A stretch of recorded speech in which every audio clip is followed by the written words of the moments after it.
but it's a tacit admission that the abduction phenomenon is also real and part of the larger UFO phenomenon, which is absolutely mind-blowing. It's just mind-blowing that we're living in these times where we now know without a doubt that UFOs and alien abductions are not in the realm of conspiracy anymore. They are in the realm of stone cold fact. Stone cold fact.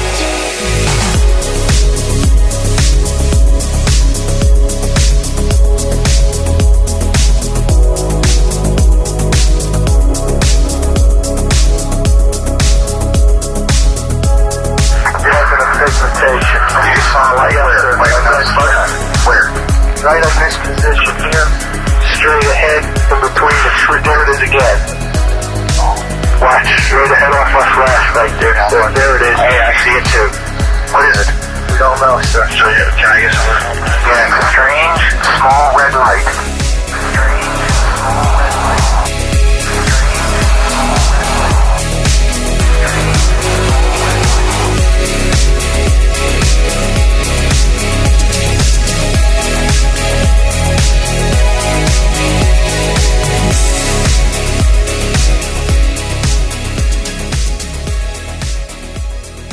Hey, welcome back to Blurry Creatures. Thanks for tuning in week after week, telling friends, sharing the show, getting into the weird stuff with us. Can't say thank you enough to everyone out there who listens to the show. I'm 2 days into strep throat and somehow been able to get this show out to you guys this week. We recorded it last week with Tim. Come rain or shine, hell or high water, we are going to get content in your ears. If you want extra content in your ears and you appreciate the hustle that we do here on Blurry Creatures and the nonstop, we have not missed an episode through COVID, family crisis, tornadoes, sickness. It's been a crazy year, and we keep bringing you guys new content week after week through all of that. And it's because we love it, and we love pursuing the truth. So if you want to support the show and help us keep going, because we're not giving up. We're going to keep working our tails off to bring you the truth and great stories. Go to blurrycreatures.com/members. Become a member, support the show. And we got some exciting news with Tim coming up. We're going to be hanging out with him at his conference in a few weeks. So, yeah, come hang out with us. And hope you enjoy this one. Thanks.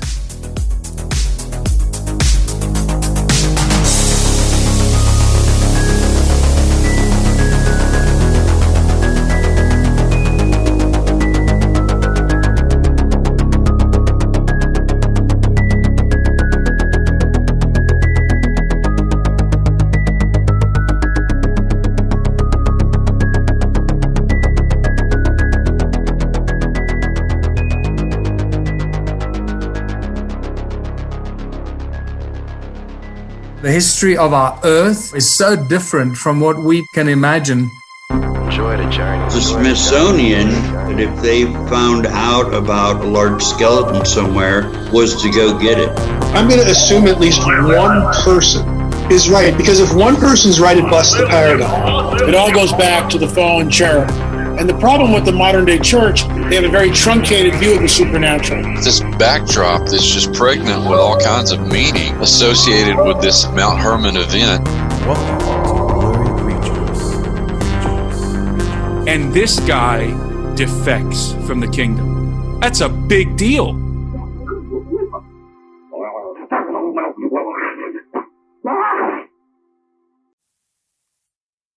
Well, Tim, welcome back to Blurry Creatures. It's good to have you on the show. We can hop into it. We got a lot of stuff to talk about. Got us a lot of stuff coming up. Obviously, the BIRTHRIGHT conference is coming to Nashville, and we were talking about that. And you and I had a phone call and talked about some ideas for Blurry Creature listeners.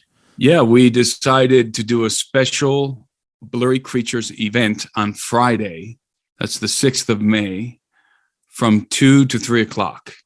And it's going to be in the hotel. We have a room rented, a facility rented within the hotel, a space, and we're going to be having a discussion, an open discussion between me and you two guys there at the conference. And it's open to the public, obviously. We're going to have some chairs set up, and people are going to be coming and registering for the conference while this is going on as well.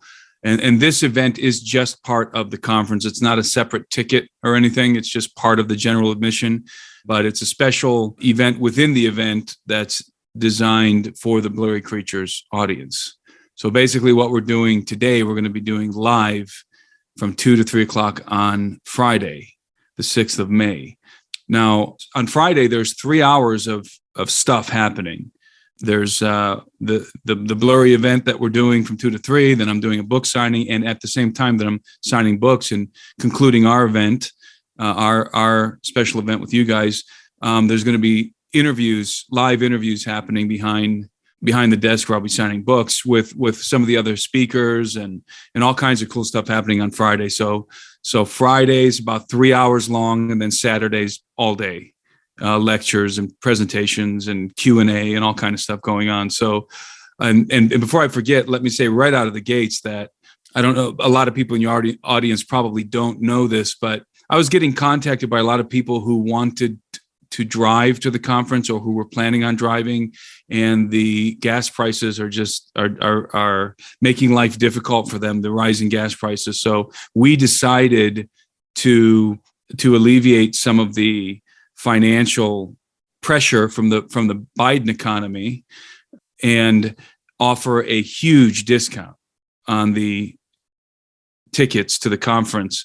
So if you go to get your tickets right now, you can type in you can use the promo code Brandon in all caps. Of course, Brandon signaling that Biden economy that's making it difficult for people to fill up their gas tanks.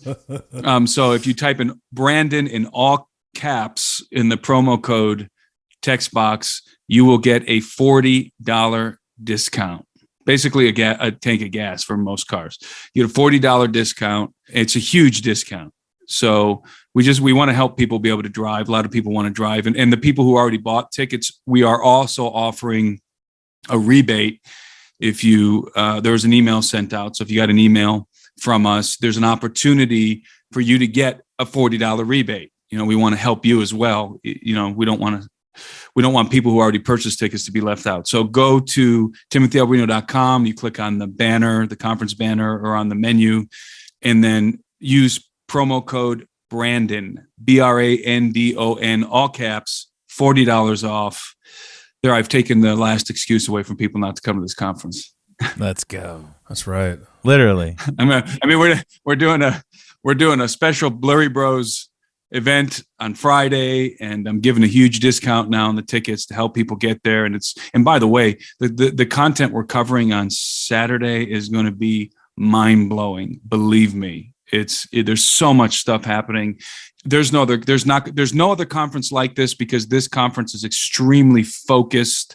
It's not just an eclectic mix of a bunch of people talking about a bunch of different stuff. It's a very focused conference. But there's also going to be some, let's call them celebrities at the conference. There's some special guests that are coming that I can't announce yet, that I don't know that I'll ever be able to announce. You just have to come to the conference and find out.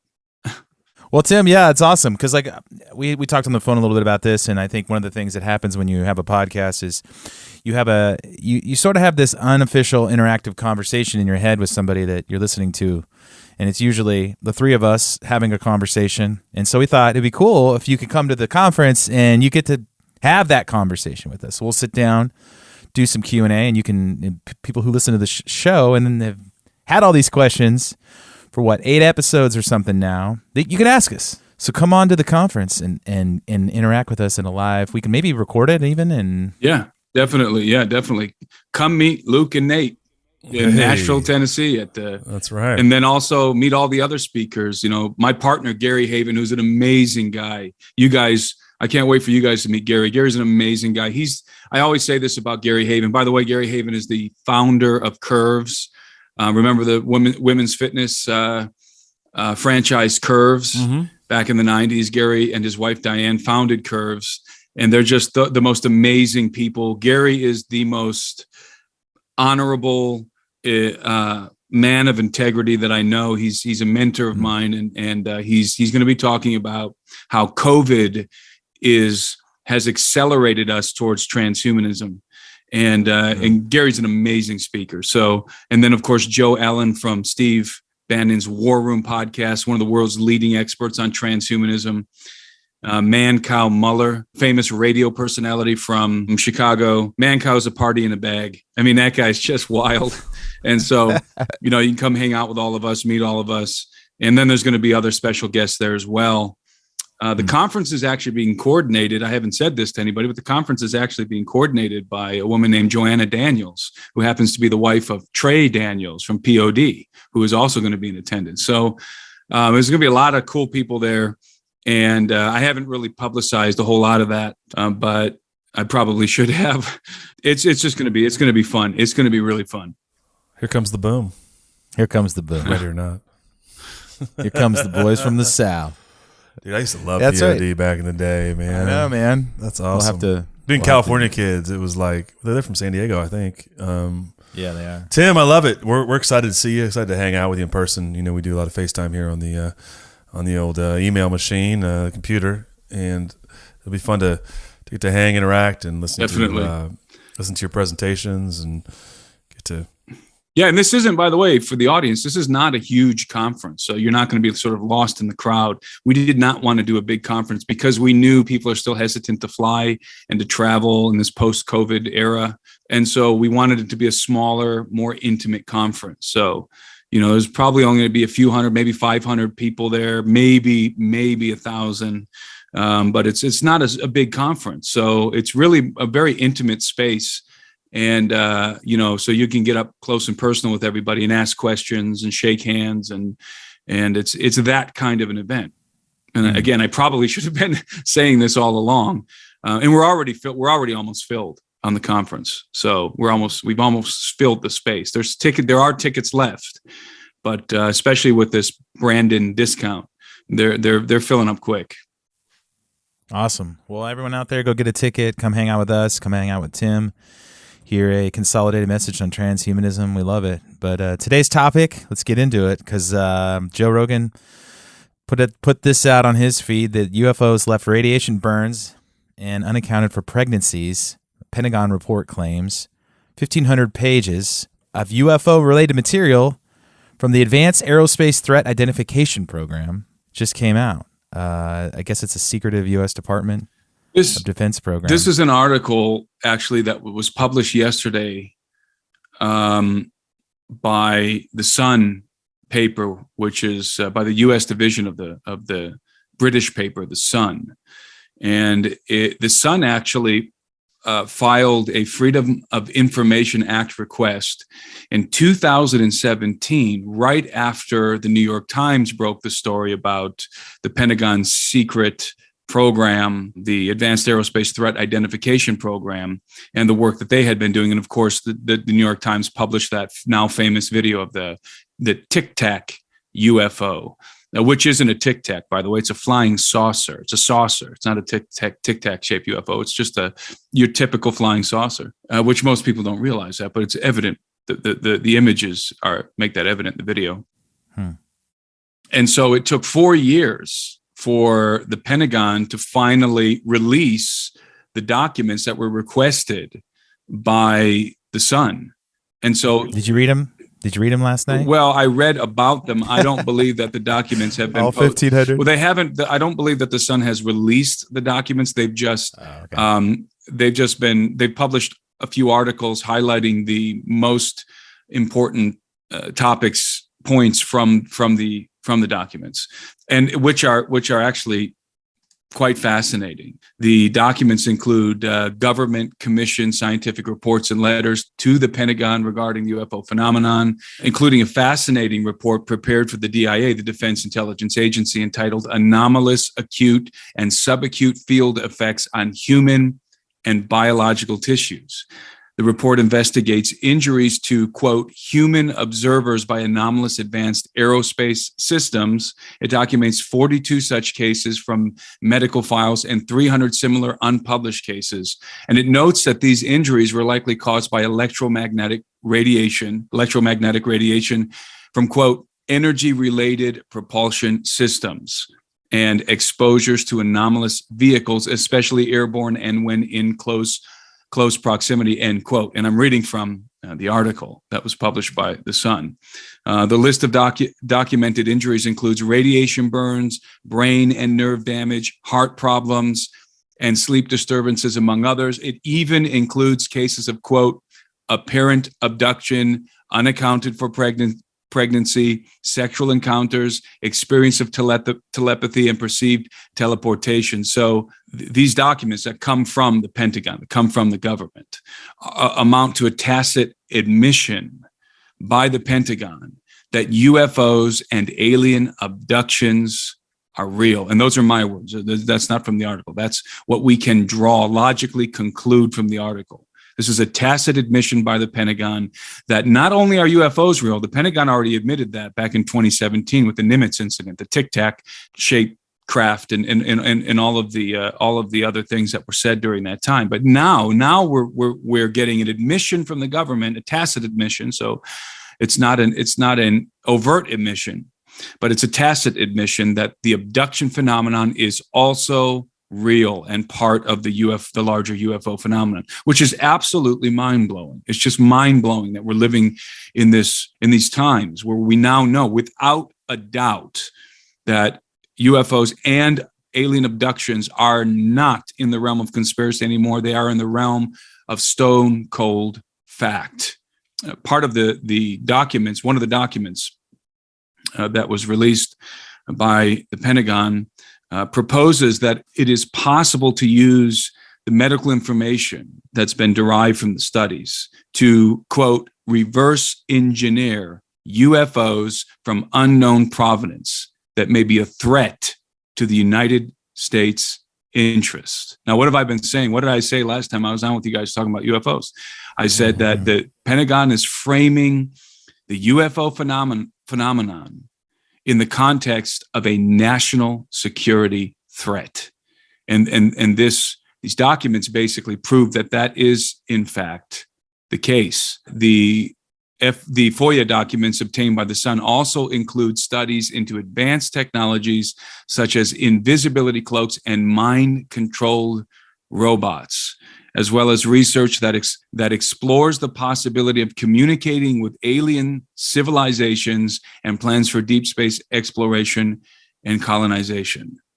So this is quite the revelation that's just come out of the Pentagon. And by the way, we also learned that $12 million, learned through this document dump, that $12 million was awarded to Bigelow Aerospace Advanced Space Studies to study, quote, advanced aerospace weapon threats from the present out to 40 years in the future. And Bigelow, anyone who knows anything about Skinwalker Ranch should be familiar with the name Bigelow. Bigelow was the billionaire who funded the NIDS program at the ranch. In fact, it was his program, the NIDS program, which was a scientific study in which they tried to figure out what the heck's going on at Skinwalker Ranch. And all kinds of crazy things happened. Read the book, Hunt for the Skinwalker, by, I believe his name is Colm Keller and George Knapp. And Keller was one of the scientists working on that project. I believe I got his name right. Maybe I got his name wrong. But he definitely, George Knapp was the co-author on that book. Hopefully I got the title of the book right.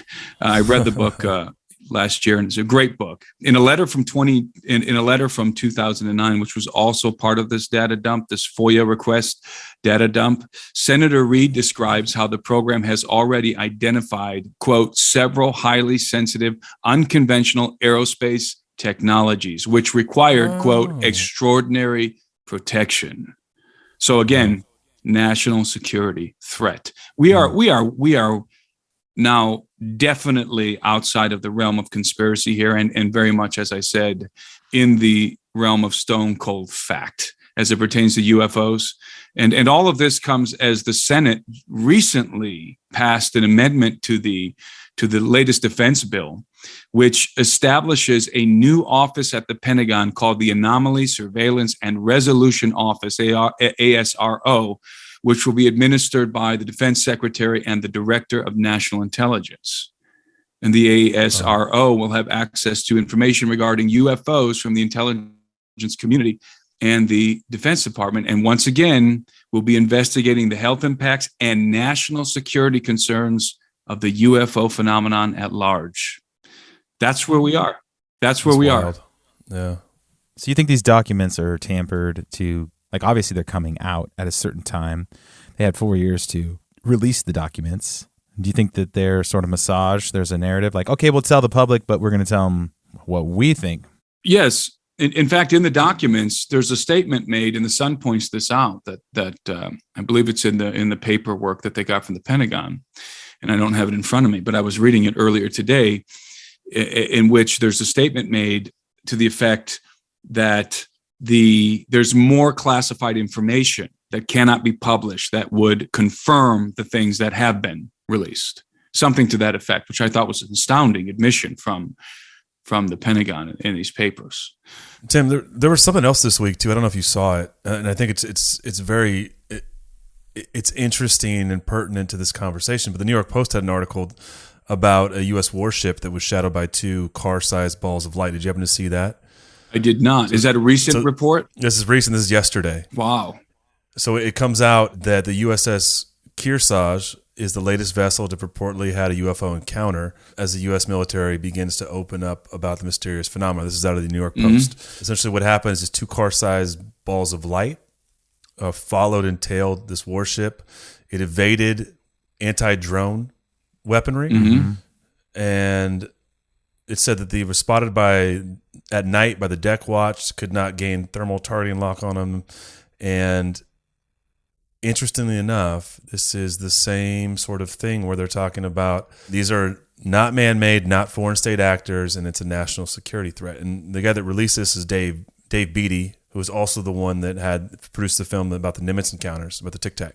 And so this comes out the same week. And so what I want to ask you is that, like, this is not accidental. They keep pounding this as a national security threat. Why are they doing that? Like, why do you think, what do you think the push is with that? Because we had you on before, we talked about the whole abduction phenomenon. We know that there's a lot of nefarious stuff going on there, but we also look at these events that happen, Tic Tac, and now this one with the USS Kearsarge, and it's like they're not getting attacked by these UFOs in the way that we see in the movies, or we would have like with a threat from a hostile nation here. Like, they're not attacking, they're just sort of menacing, following. These things are doing things that defy, our technology and the physics of our own technology. To me, it reminds me of the whole state of emergency that our government's used in the last 2-3 years in order to enact things that essentially infringed upon and took away our own freedoms. If you haven't woken up in the last 5 to 6 years, especially in the last 3 years, it's time to wake up, because they're telling you what they think what they need you to hear and what they want you to hear, and they're leading you down a certain path. Even with the freedom of information, I think Nate made a good point. They're not going to release things and just release them. There's going to be a measure of cloak and dagger. So what are your thoughts on all that? Because it's shocking, and then at some points it's not at the same time, right? Maybe because we live in this space. Well, first of all, let's reestablish the point that we discussed in a previous episode, that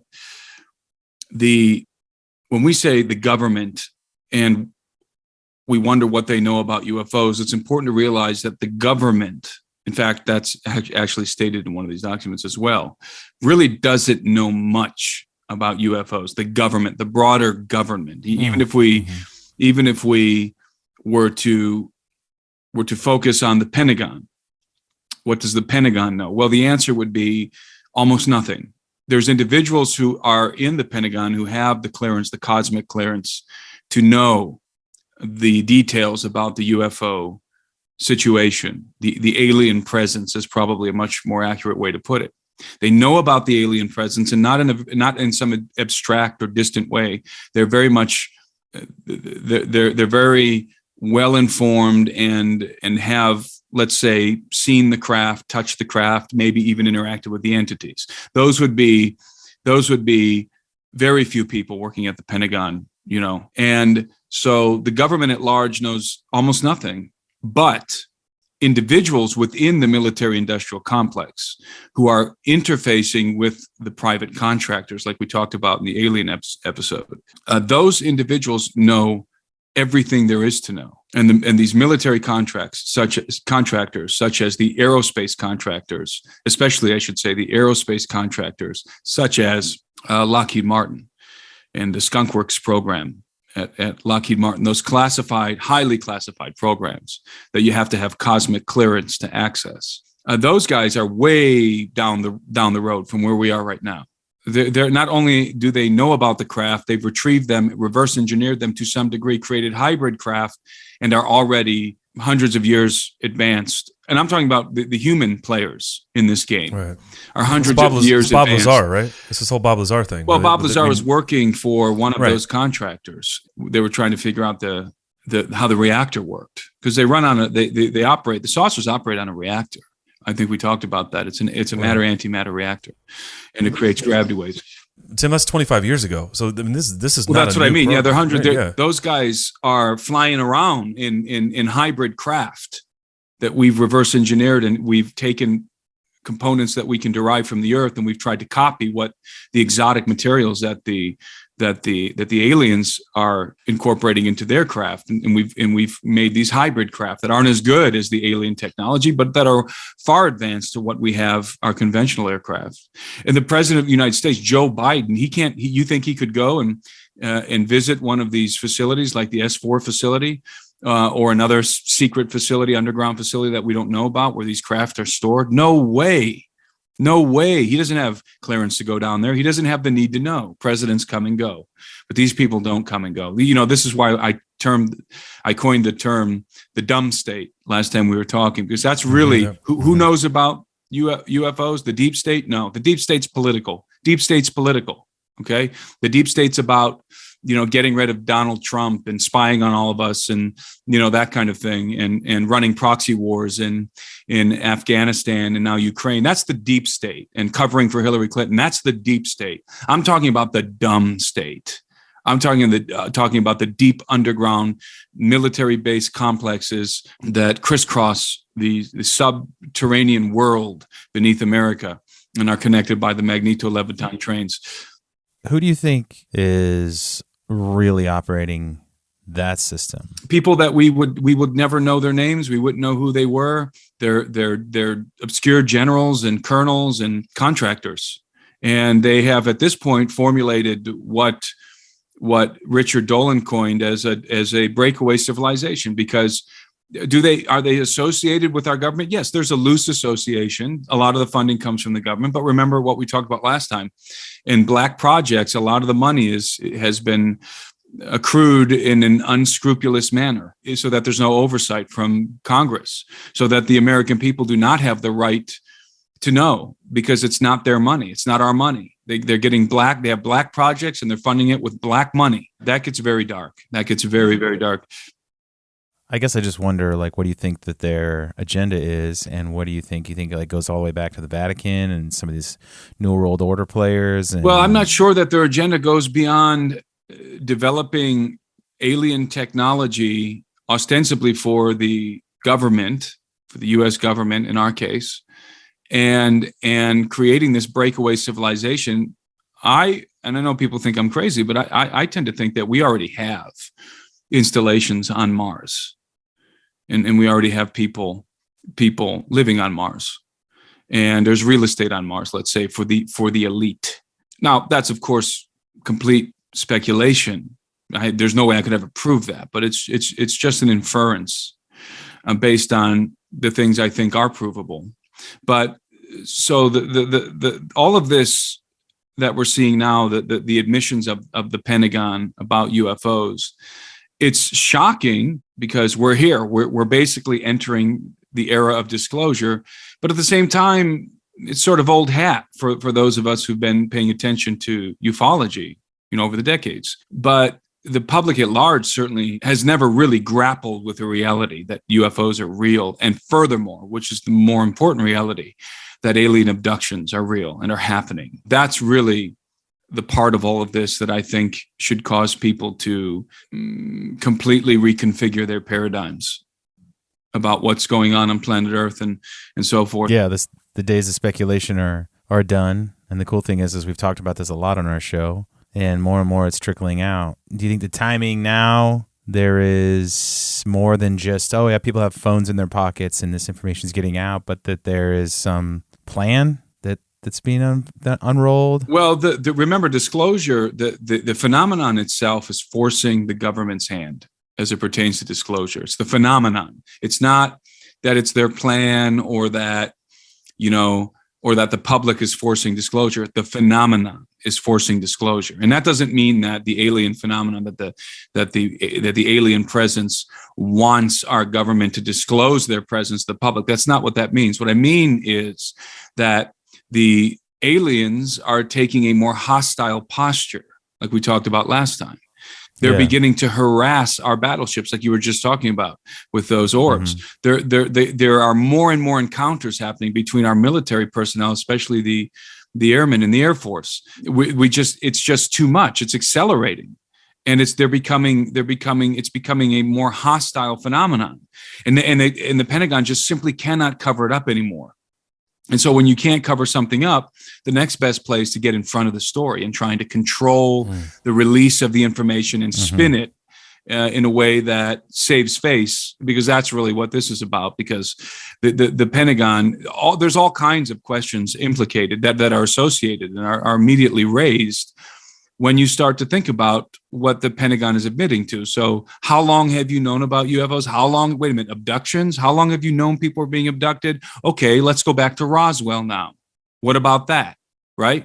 Very uncomfortable questions for the government. So the Pentagon is really trying to pump the brakes. Believe me, they're trying to pump the brakes. That's why they took 4 years to release these documents. They're not excited about having to do this, about disclosure. So I don't think that it's some kind of an Illuminati plan for disclosure. In fact, people who are familiar with my book will remember that I have a diagram in the book, and there's 3 components that I depict as circles, and these are concentric circles that are converging, and each of these circles represents a different, let's call it, topic that's developing right now in society, and those three subjects, topics that are developing, phenomenons, let's call them, are a new religion, which I've dubbed apotheotheism, the post-human paradigm, which has to do with transhumanism, and the alien threat. And the alien threat is complex. It's not that there's one faction and that just the notion of ETs in general is posing a national security threat. No, it's a very specific faction that's posing a national security threat. And so from my perspective, what's going to happen is the world is soon going to face an adversary, the likes of which it has never seen before, and an adversary that is in possession and deploying technology that we simply have no defense against. Can we shoot down some of their craft? Yes, we can. I think we have high energy beam weapons that we can use. We have sonic weapons. We have hypersonic weapons. Yes, we can. We can make a dent, let's say, if we were to go to a full scale war with the Greys, because that's the faction that's taking this hostile posture. And the reason why their posture is becoming more hostile, by the way, is because their program is almost complete. And the program is a program of hybridization.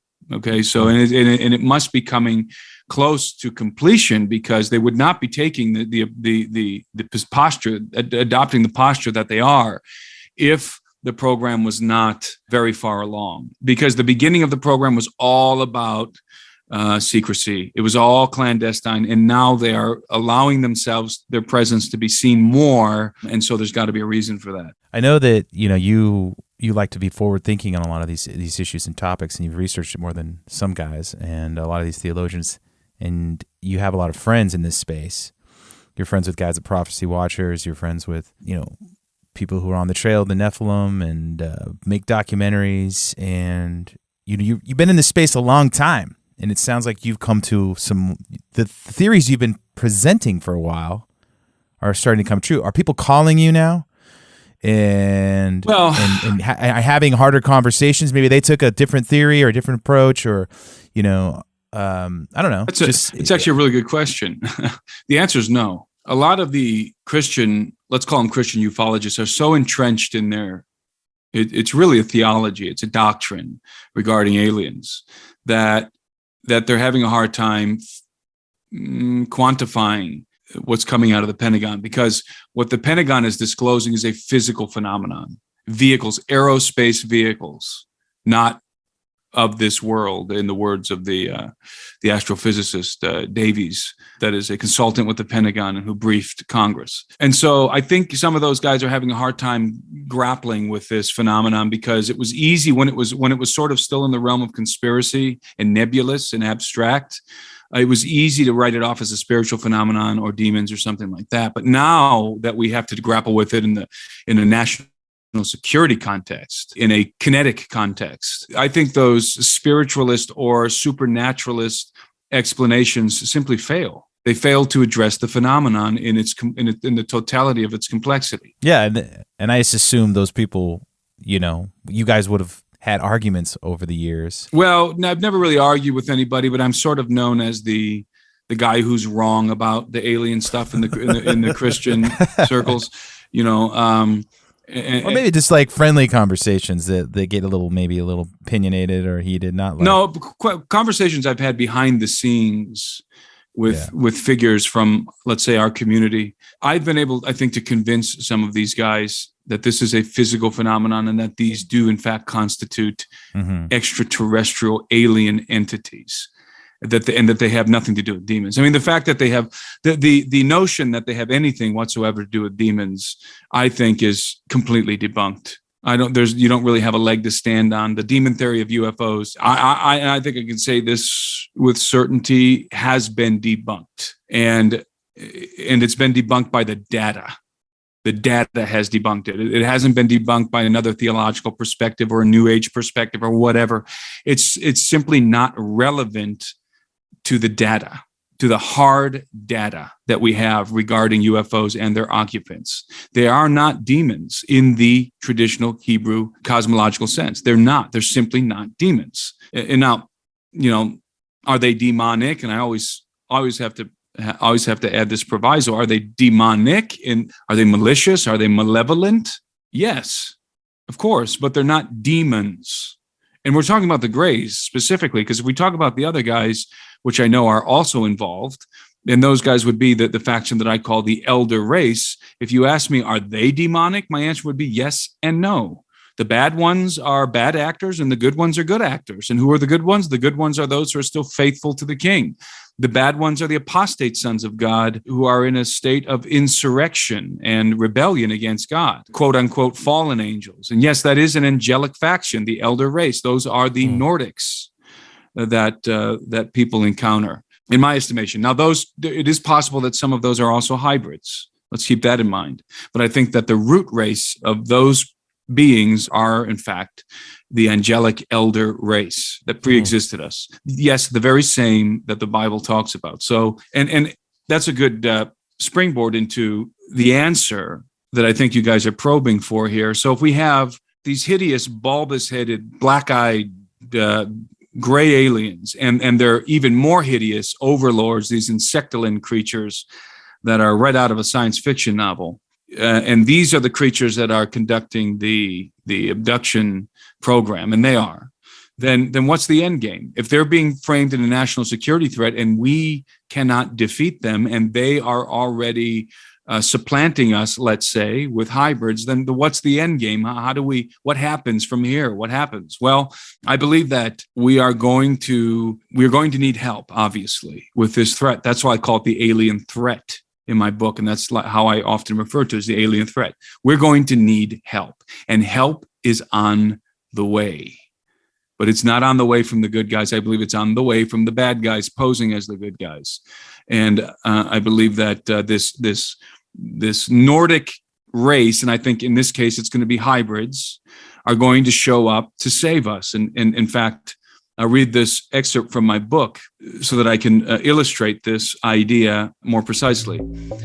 So reading from my book, the contrast between the hideous gray alien invaders with bulbous heads, spindly limbs, and sinister black eyes, and the striking features of the golden blonde saviors who rally to our defense will be stark indeed.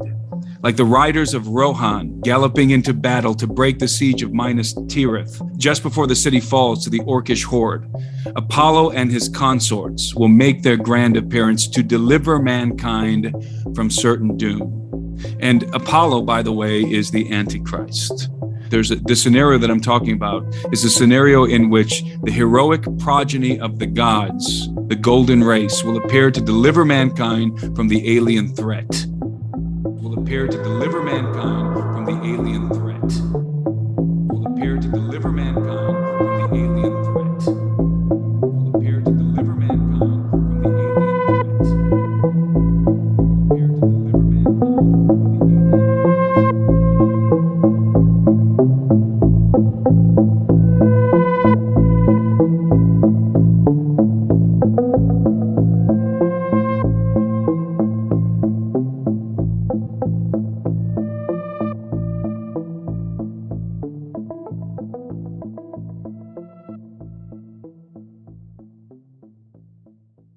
So I talk about how the insectilins intend to supplant the human species and subdue the earth by stealth.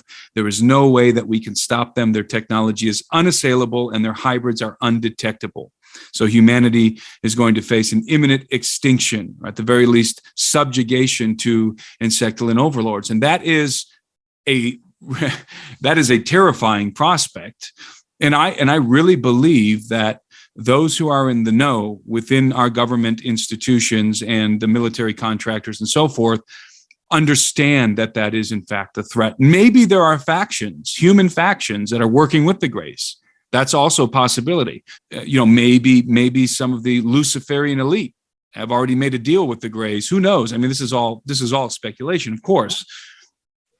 Yeah, that's kind of what I was trying to ask you earlier. It's technically possible that there could be divisions of our government working for both sides, which is just really confusing. Well, because I think we like to think that there's like a clear enemy and a clear good guy, and it's obviously the more you get into it, it's all going to be backwards. Here's the real question, okay? Good guys and bad guys we have.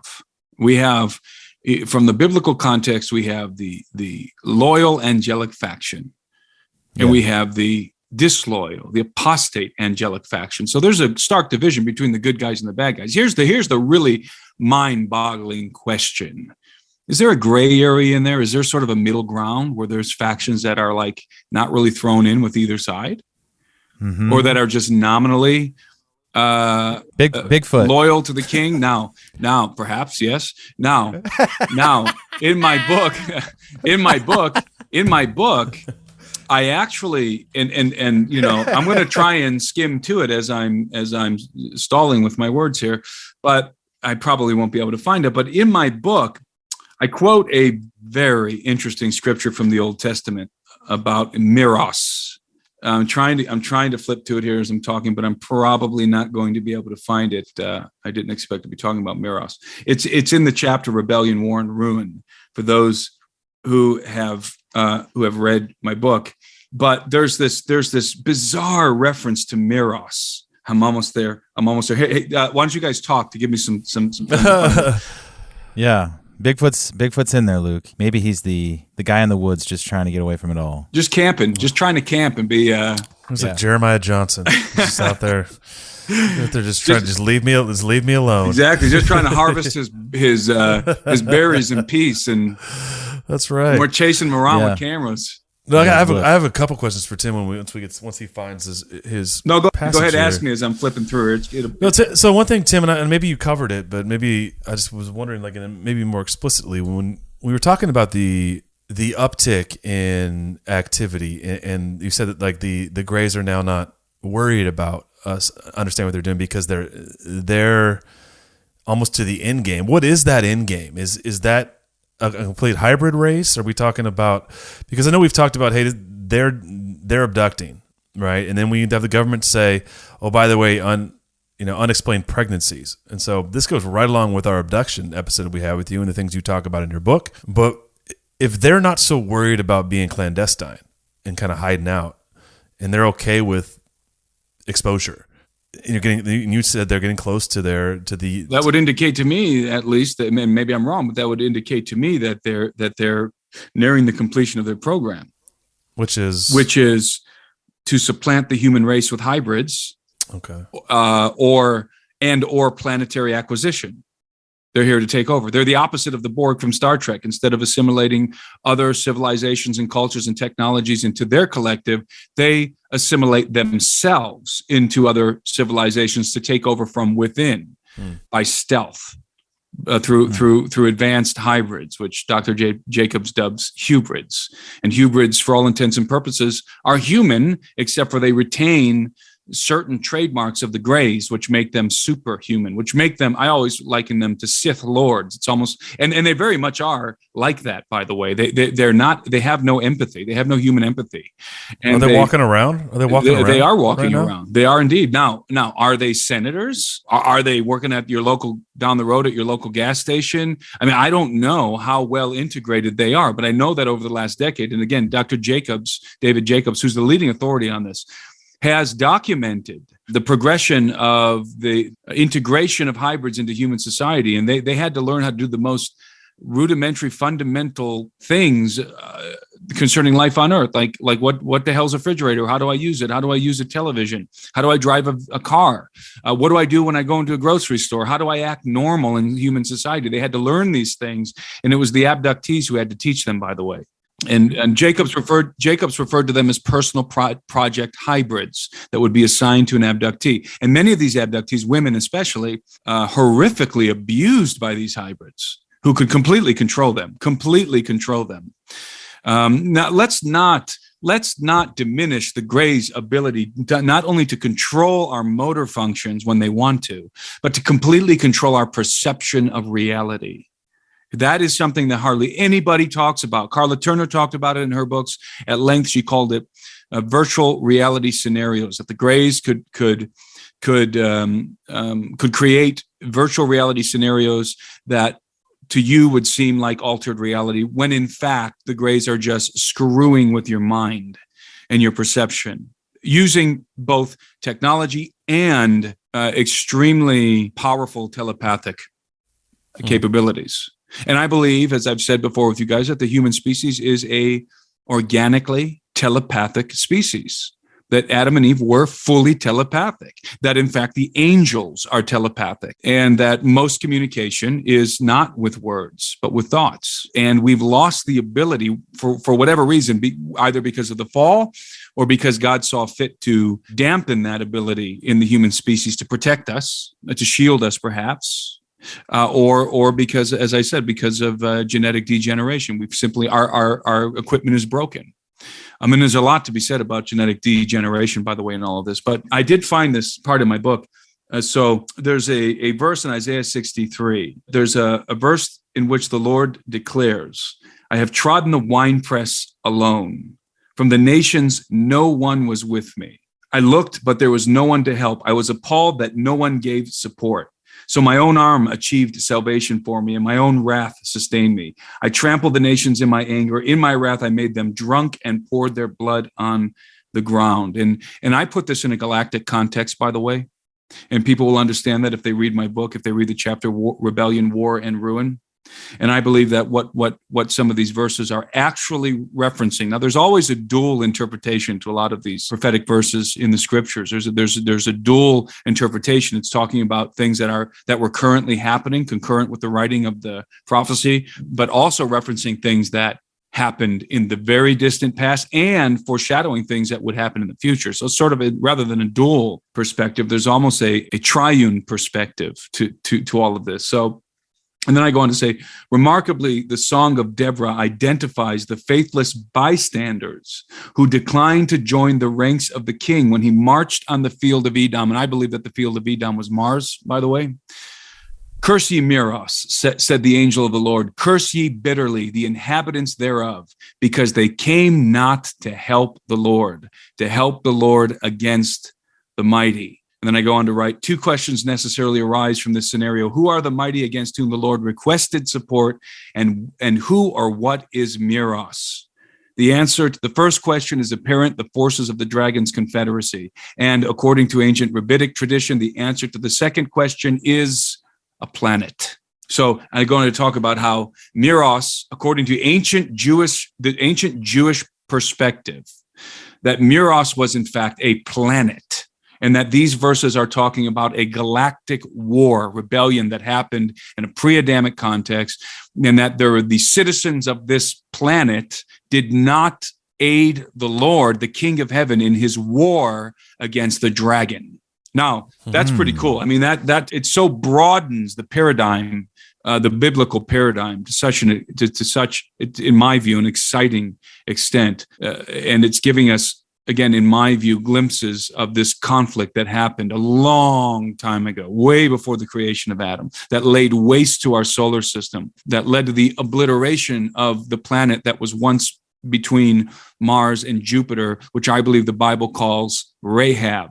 And so we were talking about, what about this gray area between the good actors and the bad actors? What about just like entities, beings, civilizations that are just living and out there and not really taking sides in the conflict? And so I read that passage just to demonstrate that is not an unbiblical concept. And so the Lord was very angry with whoever Miros was. Curse ye Miros, curse the inhabitants thereof bitterly. Angry because they did not go out to help the Lord against the mighty. Against the mighty. Who were the mighty that the Lord was calling for reinforcement to fight? And I believe that the answer is the dragon and his confederacy. I mean, we've heard some wild stories from like Bigfoot gets on UFOs and goes and hangs out with the star people and comes back, and some of that speculation stuff abounds. Let's just put it that way. Well, sure, but I'm saying is that people have a hard time wrapping their mind around God because, they get into these rabbit holes without sort of a biblical paradigm, and they don't understand that all this stuff fits into the They don't understand paradigm. that there is a biblical paradigm that encompasses all of these things. It must encompass all of these things, okay? Because if the Bible is true, the Bible says that all things were created by him and through him and for him, referencing the Son of God, and that everything that was created, whether visible or invisible, thrones, dominions, principalities, powers, what have you, was all created through him and for him and by him. And so that's a unified, that is a singular universe. And everything that exists in that universe, no matter what it is, fits within the biblical paradigm. Because the biblical paradigm is Christocentric. It revolves around Christ. It doesn't revolve around us. It doesn't. And that's where people have a hard time. See, if your biblical paradigm revolves around man, I know we've talked about this, that human-centric perspective, that anthropocentric perspective, if that's what your paradigm hinges on, your biblical paradigm, then you're going to have a hard time with the notion of galactic empire, of a galactic kingdom of heaven, and because your whole focus is on the earth. You think that we're the only players in the game. Clearly, we're not. I mean, there's no question about that. I mean, there's nobody who can legitimately have a paradigm in which we're the only players in the game. We're clearly not. In fact, we are obviously the younger brothers, the younger siblings of a more advanced race of beings who Jesus says we are going to be like at the resurrection. We're going to be like the sons of God in heaven at the resurrection. And we ourselves will also be sons of God, siblings in the family into which we were supposed to be members from the very beginning, and which Adam was a son in that family. He was the younger sibling. And so when the Bible talks about these principalities, and we've said this before on your show, we've pretty much said all of this before on your show. When the Bible talks about principalities, it's not talking about entities. It's talking about realms governed by princes. Jesus is called the Prince of Princes in Daniel. So you tell me, what is a prince? What does a prince do? It's a regent. That's right. They govern. There's realms. They govern. And so there's a governing class. There's a ruling class, a royal family, a royal house. And we were supposed to be part of it. And that's the story of mankind. And it's the great tragedy of the fall. And it's the glorious message of the gospel, the restoration of Adam back to the family of God, back into the house of God, into his Father's house. The ring's back on his finger, the sandals are on his feet, new clothes. He's back in the family as a son, where he belongs, and that is a position of government. It's the ruling class. And so it's an empire. People really get mad at me when I say this, but the kingdom of heaven is an empire. It's not the empire from Star Wars, the empire that's ruled by the Sith. Quite the opposite. It's the empire that's ruled by the King of heaven, the Son of God himself. He's the king, and everything in the universe is subject to him. And everything that rebels against him is in a state of insurrection and damnation with the dragon. And the only beings in the universe who've been redeemed from the dragon are us, human beings, the human race. So the existence of extraterrestrials does not alter the gospel of Christ at all, because Christ did not become an angel. Jesus, the Son of God, did not become an angel to redeem angels. He didn't become a gray alien to redeem gray aliens or what have you, or Nordic to redeem Nordics. He became a man to redeem mankind, and that's the gospel. Yeah. And so the existence of extraterrestrials has no bearing whatsoever on the gospel, because extraterrestrials do exist. They're called the sons of God. They're called the angels. So obviously the ancient alien crowd believes you, and they get into all this, and they just have a completely different interpretation of things.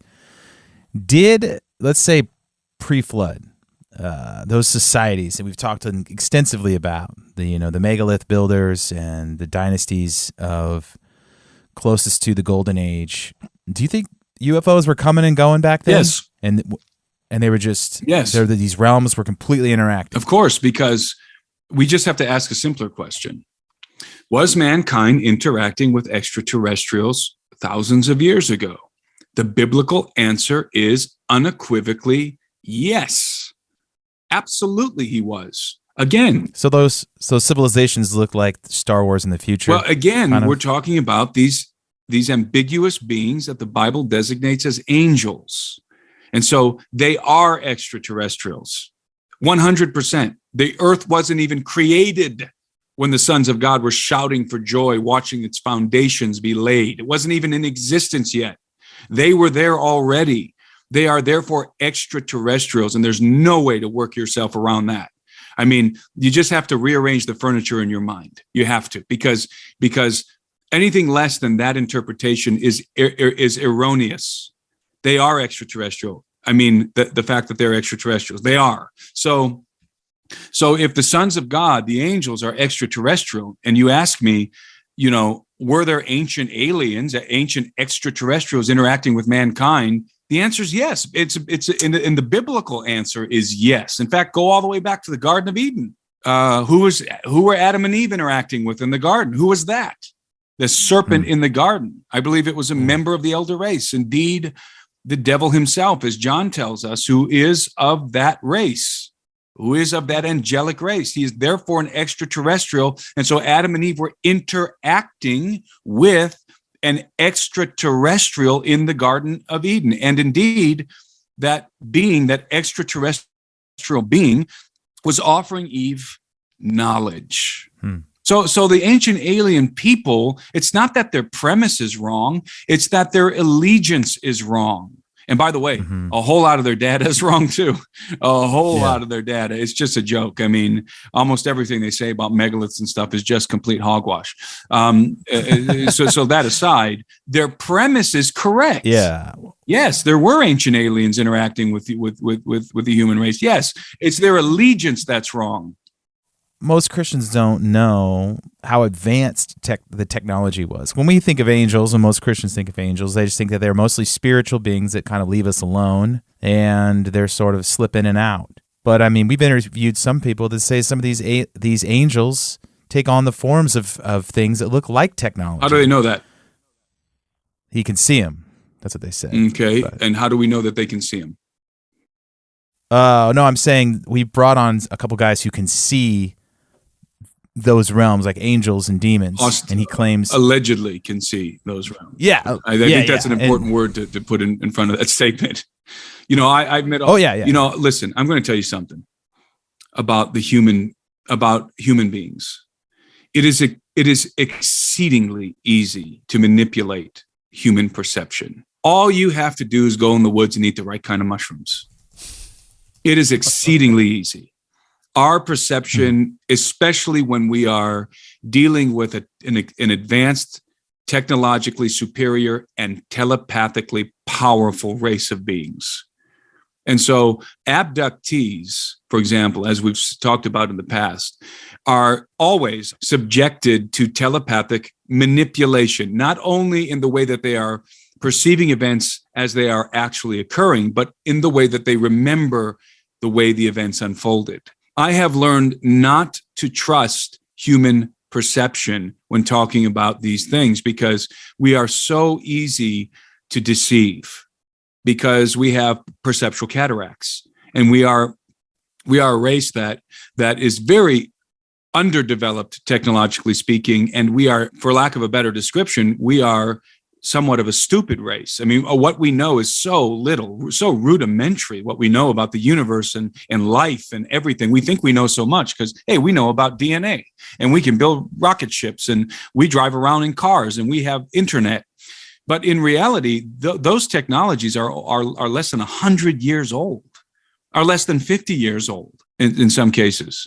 We are infants as it pertains to knowledge and technology. We're infants. We're very susceptible to deception, very susceptible on many levels. I don't even, for example, a lot of people will say, well, I know that UFOs are supernatural because I saw one disappear. Well, that is by no means proof that that object has some kind of a supernatural capability. In fact, we know, and when I say we, I mean good ufologists who've done their homework and who know the right resources to read and the ones not to read. And that's a whole nother discussion, but that UFOs generate, and when I say UFOs, of course, I mean the advanced aerospace vehicles, that the government's talking about in these documents. Remember, not in the realm of conspiracy anymore.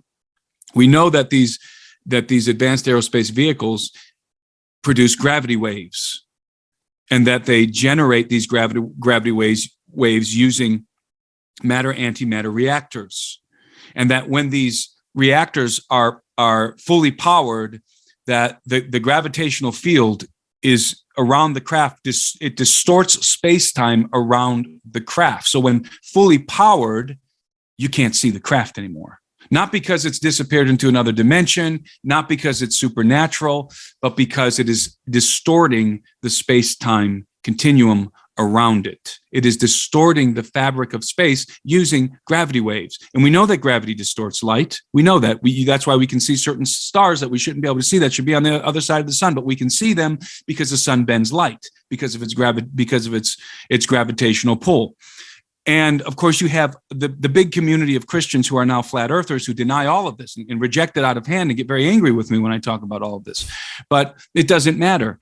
I'm telling you that UFOs use gravity waves. They warp the space around them. And when they are fully energized, when those reactors are fully energized, the UFOs, the craft, the aerospace vehicles disappear. And it's not that they disappear because they're gone.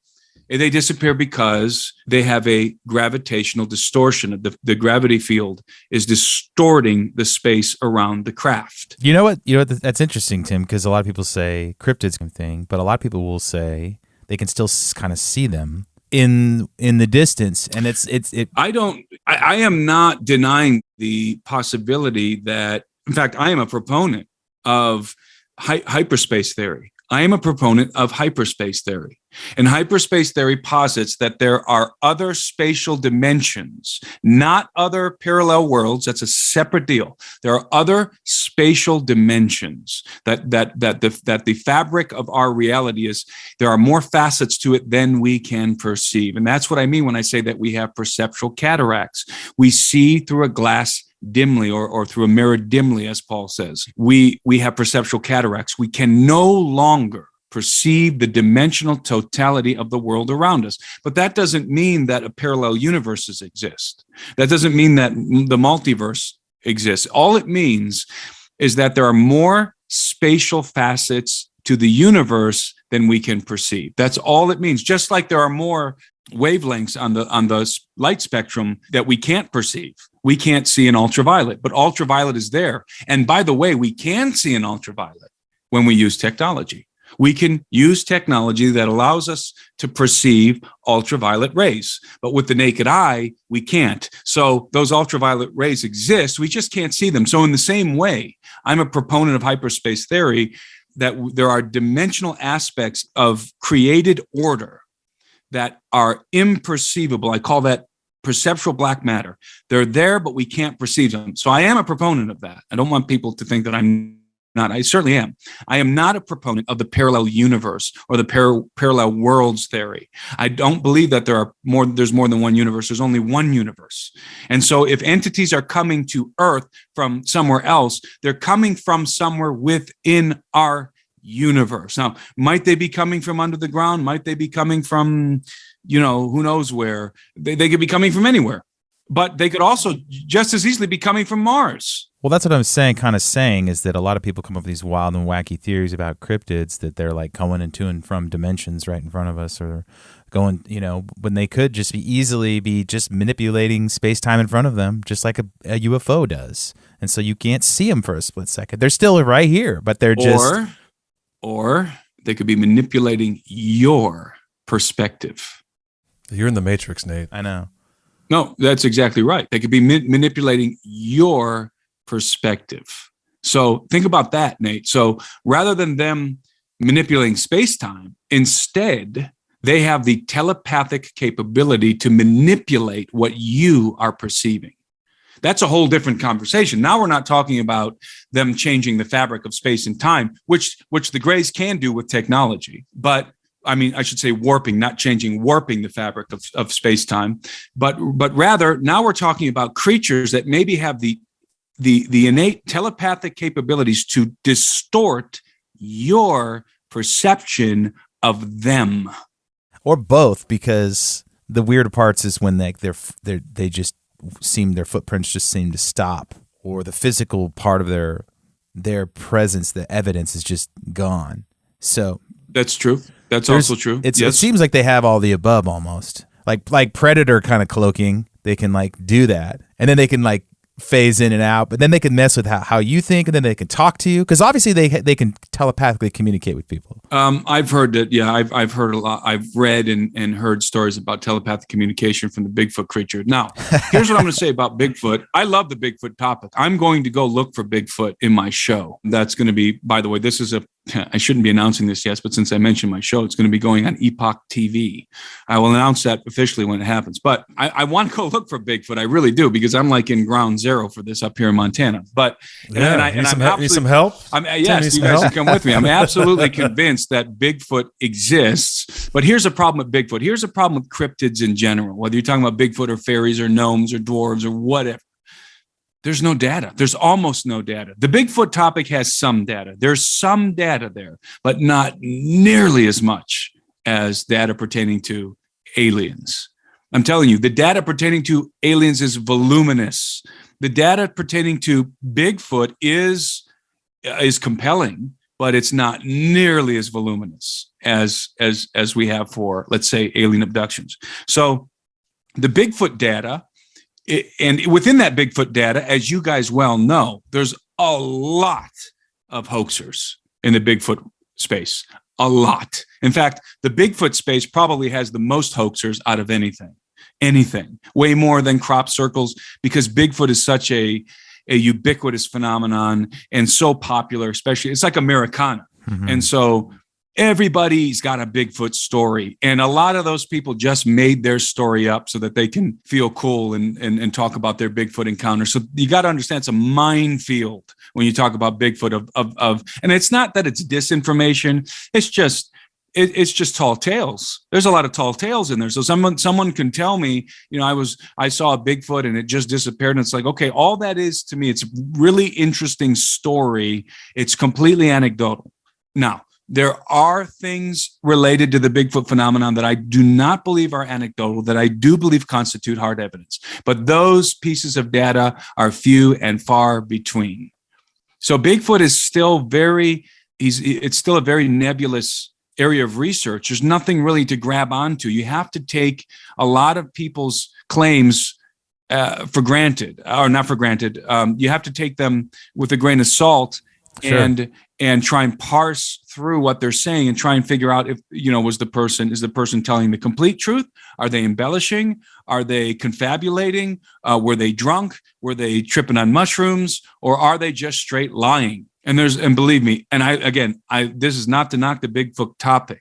I'm going to take you guys with me, go look for Bigfoot, Montana. Let's go.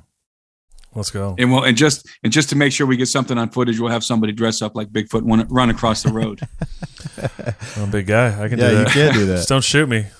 No, I mean, it's everyone's got to dive into their field and spend their 1,000 hours. I mean, Jeff Meldrum has data, maybe not as much as the UFO data, but he's got the footprints and the casts, and he can prove. And that's the kind of data that I find compelling. Yeah. The kind of data that I don't find compelling is the people who will say to me, "Oh yeah, I saw Bigfoot and it screamed and opened up a portal and went into the portal." Okay, that's a really cool story, and maybe it's true, but that's it. It's just an anecdotal, interesting story. How do they gather evidence in a different way from the abductees? Is there? Oh, the abduction phenomenon has evidence, every kind of physical evidence that you can imagine. I mean, like people burns, incisions. Oh yeah, people are gone. They're literally taken. The other neighbors have witnessed people being abducted. You come back with marks, sometimes scoop marks and cuts and things. You come back with implants.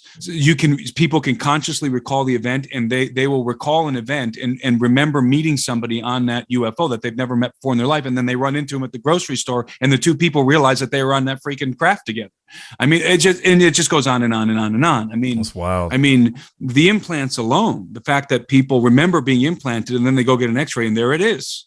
I mean, there's just a whole lot of scientific data and then there's the data, the psychological data. You have somebody, not so much anymore because we've been bombarded with in pop culture with aliens and UFOs, so it kind of muddies the water. But back in the 60s, before really UFOs were well known to the public, before it was a pop culture thing, people were recounting abduction experiences over here in the United States, like in Nebraska, say, and then you'll get an abduction somewhere in Europe, out in some agricultural part of Europe, rural area in Europe, recounting the exact same details, the exact same kind of experience. So there's stuff like that as well. And so pretty much, I mean, then there's materials, there's crash retrieval evidence. And then, of course, we have the Pentagon now with everything it's admitting. So wait. So great segue. I don't know if you want to finish this thought, but I wanted to get back to that real quick.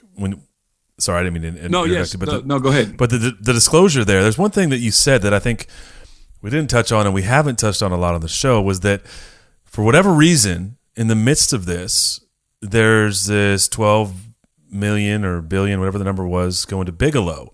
And then we connect that to Skinwalker, and I want to know what string you pull there, because it's got to be too coincidental that the guy that owned the Skinwalker Ranch and now has an aerospace, or pre-existingly had an aerospace company, which is a billionaire, bought Skinwalker Ranch, and now they're being awarded some research grant. You can't separate the two, and we didn't touch on that, but to me, because we haven't done a lot on Skinwalker Ranch. I know we want to get to that eventually, Nate, but we haven't really done much on that, or we've talked about it like sort of in asides, but not. And that just to me is just like, that's wild, just a little wild. And then Tim, you did talk about dark money, and and we know that a lot of the ways they get around government oversight is the defense spending then offloads to the private sector, to the complex, more or less, right? It's Raytheon, it's military industrial complex, it's Skunk Works, right? And they do the research, they do the stuff, and then the government doesn't have to follow all the rules in the private sector necessarily. You can't file a Freedom of Information Act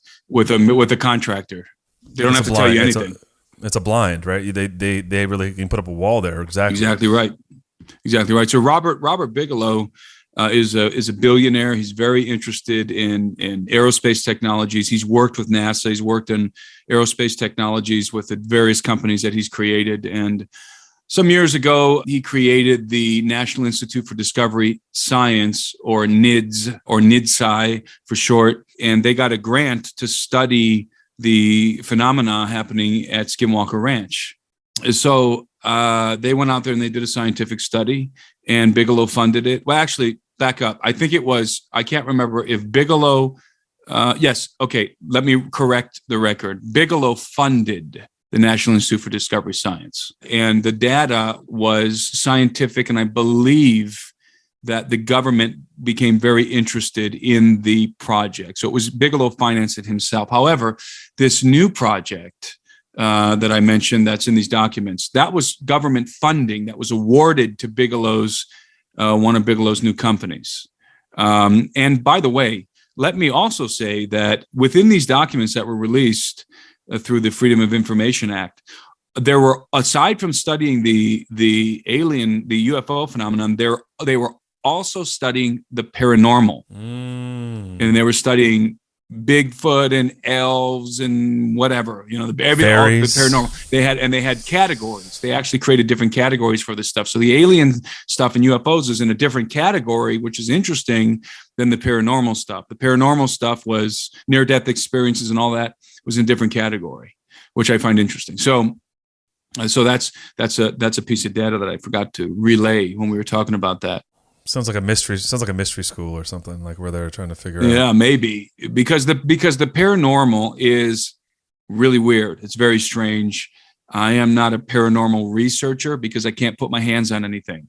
You know, I mean, how can you be a paranormal researcher? I guess you can maybe kill yourself and then have somebody try and revive you and then report what you saw. But aside from that, how do you research the paranormal? There's nothing to put your hands on. So anyway, Bigelow is, as far as I know, received that grant, the $12 million grant, according to the documents. And so again, his connection to the ranch, he's the one who founded and ran the NIDS.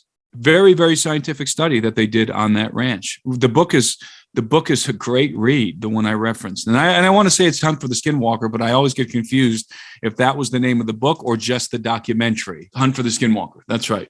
I was correct. It's by Colm A. Keller. I got the name right too. And George Knapp. And George Knapp, I talked to George. He spoke at True Legends UFO conference. And so I had a chance to talk with George and get to know him a little bit and talk to him about Skinwalker Ranch. And yes, very bizarre. And I just published, by the way, a video on YouTube in which I discuss some of the paranormal aspects of the Skinwalker Ranch phenomenon and how I believe that at least some of it is perceptual manipulation. That it's not so much that weird things are happening on the ranch, because yes, they are, but it's more that some weird things are happening, but a lot of the weird things are happening as a result of your perception being manipulated. And I believe that the reason is to drive people off of the ranch, keep them away. Why? I think there's an alien base under there. And I discussed this, by the way, this theory of mine about a gray, and it's not only my theory, other people think this as well, that there's a gray alien base beneath the Skinwalker Ranch, and not just beneath the ranch. It's probably a very large base in the ranch, and it encompasses the ranch. But also I had an opportunity to talk about this with the late Kevin Burns, who is in fact the producer was the president of, he died a couple of years ago, was the president of Prometheus Entertainment and the producer of Ancient Aliens, among a whole bunch of other shows. And Kevin and I were talking about developing a new show, and he wanted me to go on the ranch, on Skinwalker Ranch. And we were talking about, for the show that's going on, and we were talking about his theories and my theories, and he was actually agreed with me that he thinks that there may indeed be a gray alien base under that ranch. And I was going to go out there with my technology. Actually, me and my partner Gary Haven have a deep penetrating drone operating GPR unit that we can get images in 3D of stuff but under the ground.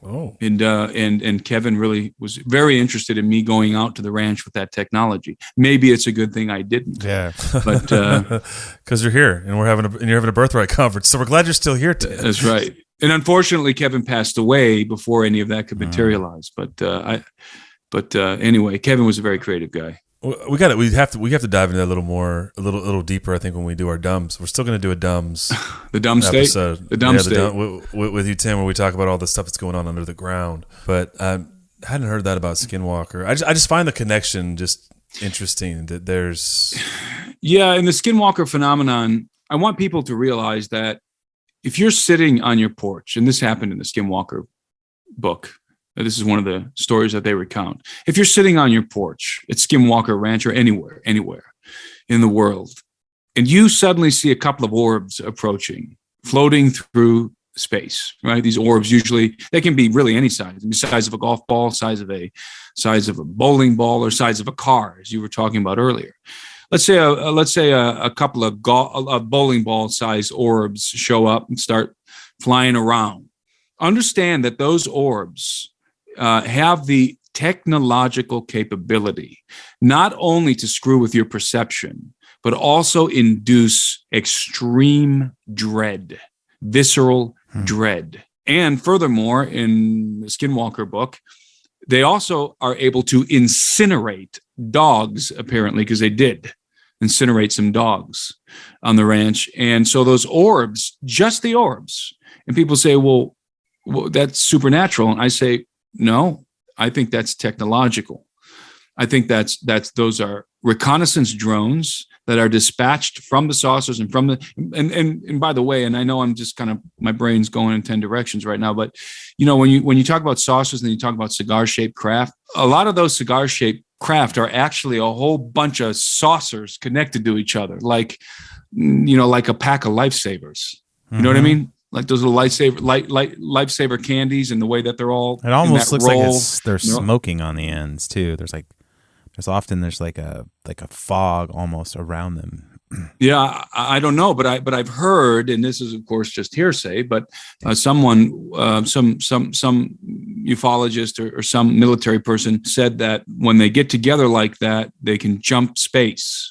But that's what a lot of the cigar-shaped craft are. It's just it's a configuration of saucers that are sort of like lifesavers in a lifesaver role that are connected to one another, upright, connected to one another. And many people have reported seeing the orbs dispatched from the saucers.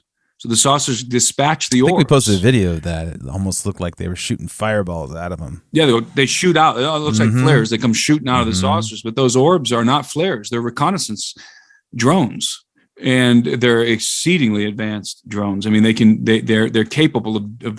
And I just also want to remind people that we human beings are very close to developing advanced holographic projections. And we already can project. We already can project holograms. This is done at concerts sometimes. I forget what's Tupac. Tupac. That's right. Wasn't that at Jay-Z's conference?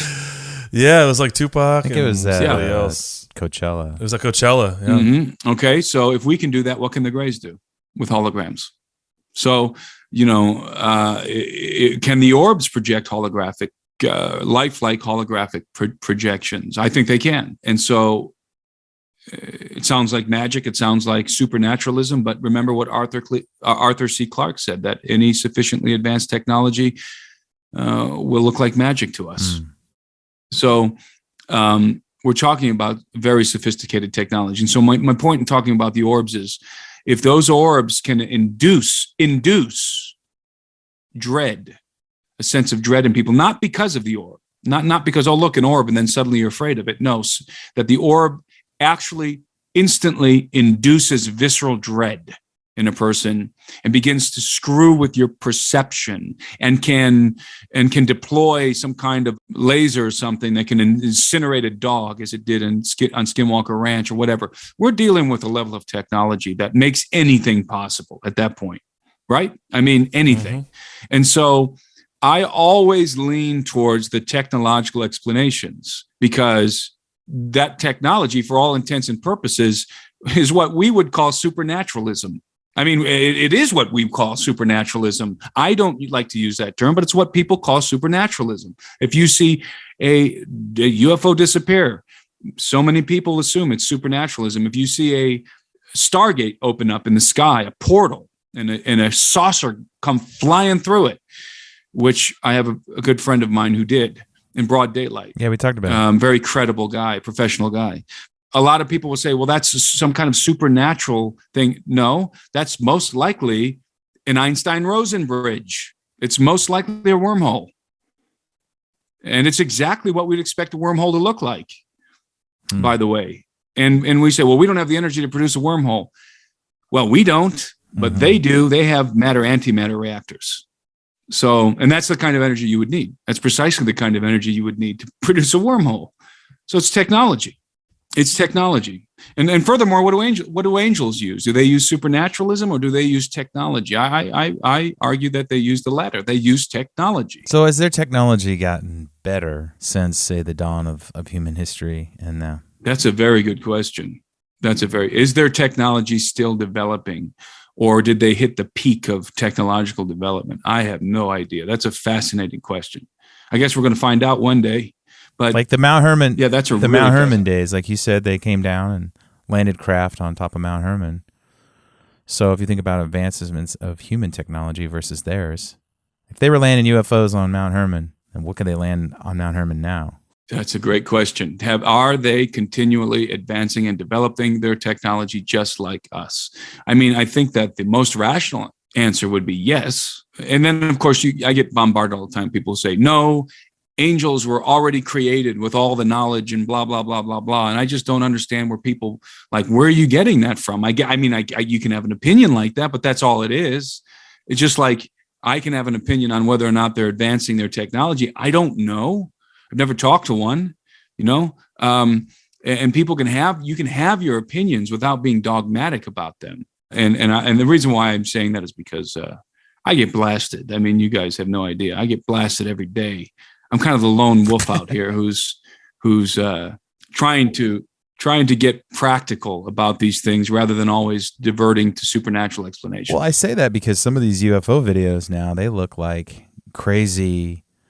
They look crazier than the old photos, They look like some of the older UFO photos look like discs, and they almost look a little bit more like, obviously they had advanced technology. These things are flying around with, like you said, they're pulling the energy right out of space. But now they almost look like these crazy wild LED flying. What? Okay. Well, I want you to remember that these craft are able to warp the fabric of space around them.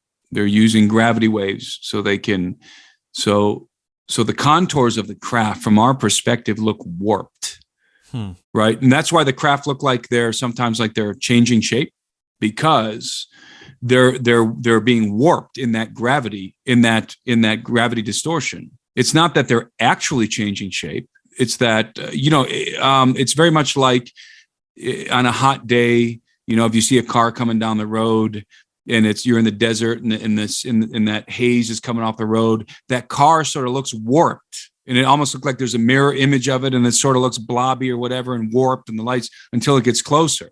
Right. And it's kind of the same thing, or at least the same principle that the space, the atmosphere around those vehicles is getting warped.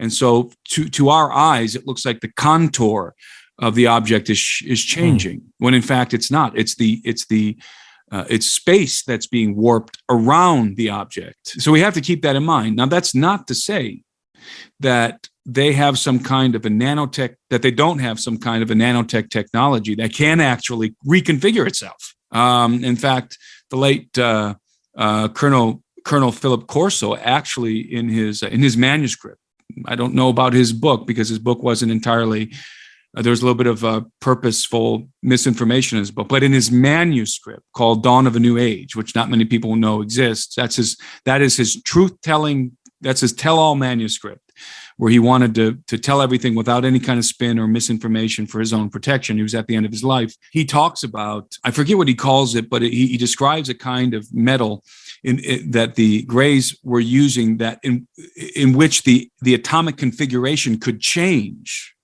within the metal. So the metal is almost like a nanotechnology, that it's reconfiguring like a transformer or something, but not exactly like a transformer. Almost more, it would be more like, if we're going to reference a movie, it'd be more like Terminator, that metallic guy that would melt, and then his body would. Yeah, exactly. So something like along those lines, using nanotechnology or something. So is that possible? Is that in play as well? That very likely could be play, but I don't know. Nobody does. But I do know what I feel like I do know, and what I feel like the government just admitted in these papers, right? Because they're talking about radiation burns. How do you get radiation burns? When you are in proximity of the craft, and now we're running out of time. When you're in proximity of the craft, by the way, these pilots who get close to the craft, their perception is screwed with. They get radiation burns and they have missing time. Why? Because they're entering a distorted gravity field. That's why. And they're getting close to a reactor. And that reactor is a matter-antimatter reactor. So there is radiation, and there's a time, there's a gravity distortion around the craft. And that would explain the missing time. Because if you have a craft and it's producing gravity waves around it, and it's distorting, it's warping space-time around it, then according to Einsteinian physics, the time is going to pass at a different rate within that gravity distortion than without. That's why you can have a UFO hover over a cow, pull the cow up into the craft, a saucer, pull it up into the craft, desanguinize it or whatever that's called, suck all the blood out of it, core out the eyes and everything, and then drop it back on the ground and be gone. And if you're the farmer, you just saw that cow 3 minutes ago, you look back, the cow's been completely cored out, no blood laying on the ground. And you say, how could that have happened in 3 minutes? The answer, it didn't happen in 3 minutes. The answer is that cow was enveloped in a time distortion. It was a distortion around the warping of space-time, and probably 10 minutes passed, not 3 or 15 or 20. And I know that's crazy, but it's just physics. It really is. And I'm not saying that I'm a physicist, but I think I understand the fundamentals of these principles, having listened to physicists like Bob Lazar. I love it, Tim. Always breaking our brains. Breaking my own brain. Wondering if I'm even making any sense. You got to do your best Schwarzenegger impression. Mimetic polyalloy. We had a Predator reference already too, didn't we? Dylan, you son of a... Yeah, we're just doing Schwarzenegger quotes over here, and you're talking to us about Einstein's theory. Well, I was thinking about movies too, like when we were talking about like the Greys and the hybrids, and like one of the great 80s B movies of all time, They Live, with Roddy Piper. Yeah. When he puts the glasses on and they can see him. It makes me think of that. Like perceptual manipulation. Right. And we know that human perception is easily manipulated. Right. Ayahuasca, anyone? Yeah. I mean, I get it. I mean, it feels like it's more and more, it's all the above. They're doing it Probably. All. And we got to talk about crop circles at some point. Yeah, crop circles can also be created by orbs. But apart from being created by orbs, it's very easy to make crop circles with a board and ropes as well. Yeah, we've seen that. Yeah. I shouldn't say very easy. It's doable. Let's say it can be done. Well, the ones I've seen that they look crazy, and all the stalks are like more fried over. Yeah. They're not pushed over and unbroken. They're like in many crisp. cases. Yeah. Orbs can make those crop circles, and so. I mean, my God, when you're dealing with this kind of technology, anything is possible. Anything and everything is possible. It's all magic to us. If I had a guy teleported from let's say 300 AD sitting next to me right now, he would be almost fainting with awe and wonder, looking at all of these magical contraptions I have all around me, and that I'm looking at other human beings on this magical, rectangle in front of me, and the lights in my room, and just thinking, wow, this guy must be a god. He's controlling the light and everything, and telepathically talking to people on in a different dimension through this rectangle. I mean, that's what he would be thinking, correct? I mean, I think that's what he.